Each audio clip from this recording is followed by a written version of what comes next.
காலையிலே இந்த கண்கொள்ளா காட்சியை பார்க்கும்போது எனக்கும் தாத்தா பாசெல்லாம் கிடைக்காம போச்சு அப்படின்னு ஃபர்ஸ்ட் டைம் நான் ஃபீல் பண்ணேன். இவ தலையில நல்லெண்ணெய் வச்சு எத்தனை நாள் ஆச்சுன்னு தெரியல. நல்லெண்ணெய் தலையில வைக்கிறா அந்த எண்ணெய் வச்ச தடமே ஒன்று கூட தெரியல. பைபிளையை பார்க்கவே ரொம்ப பாவமா போயிடுச்சு. அப்ப வேற கிட்ட வந்துங்க பேர் மண்டையில எண்ணெயே இல்லை, நீ என்னதான் எண்ணெய் தேய்க்கிறா அப்படின்னு சொல்லிட்டு இன்னும் வையின்னு கிட்டத்தட்ட 1/4 லிட்டர் எண்ணெயை மண்டையில ஆக்கிட்டாரு. ஒரு வழியா மண்டையில எண்ணெய் தேய்ச்சி ரெஃப்ரெஷ் ஆகி வந்ததுக்கு அப்புறமா சண்டே அன்னைக்கு புக்ல இந்த பாக்ஸ் ஃபில் பண்ற கேம் வரும்ல, அதெல்லாம் 3 பேர் உட்காந்து ஃபில் பண்ணிட்டு இருந்தோமா.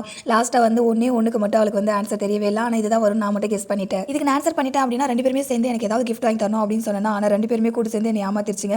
2 பேரும் ஏமாத்திட்டாங்களே அப்படின்னு நானே வயிற்றுச்சில் உட்காந்துருக்கேன். அப்போதான் எங்க அப்பா வந்து நான் வந்ததுலேருந்து நீங்க 2 பேரும் வெளியவே போல, இந்த மாதிரிலாம் இருந்தால் சூரிய ஒளி எப்படி மேலே போடும் அப்படின்னு கழுத்து பிடிச்சி வெளியே தள்ளாத குறைய வெளியே துரத்தி விட்டாரு. சரி சும்மா தானே உட்காந்துருக்கோம், நாய்க்குட்டி கூட ஜாலியாக விளையாடலாம் அப்படின்னு சொல்லி விளையாட்டு இருந்தேன்னா அது கூட விளையாடல. டைம் வந்து தெரியல. அதுக்கப்புறம் லஞ்ச் ப்ரிப்பேர் பண்ணணும்னு சொல்லிட்டு கொடுக்கணும் கிச்சன் கோடியான்ட்டு. என் தங்கச்சி வேற இவ்வளோ கஷ்டப்படல, நீ கிச்சன் நின்று உனக்காக நான் ஃப்ரூட் சாலட் செஞ்சு தரேன் அப்படின்னு செஞ்சு தரேன். சூப்பராக செஞ்சிருந்தா. ஆனால் அதை நான் ஃபுல்லாக சாப்பிடவே இல்லை. ஏன்னா சமைக்கும் போது ஏதாவது நடுவில் சாப்பிட்டுட்டேன் அப்படின்னா அந்த உப்பு காரெல்லாம் செக் பண்ணும்போது சரியாக தெரிய மாட்டேங்குது. அதனால வந்து இப்போலாம் வந்து சமைக்கும் போது கொஞ்சம் நடுவில் சாப்பிட்றத வந்து கம்மி பண்ணிட்டேன். அன்றைக்கி வேறு சீரக சம்பள சிக்கன் பிரியாணி செஞ்சிருந்தேன்னா சொதப்பாமல் பர்ஃபெக்டாக செய்யணும் அப்படின்னு சொல்லிட்டு லாஸ்ட் வரைக்கும் அந்த சாலடை சாப்பிடவே இல்லை.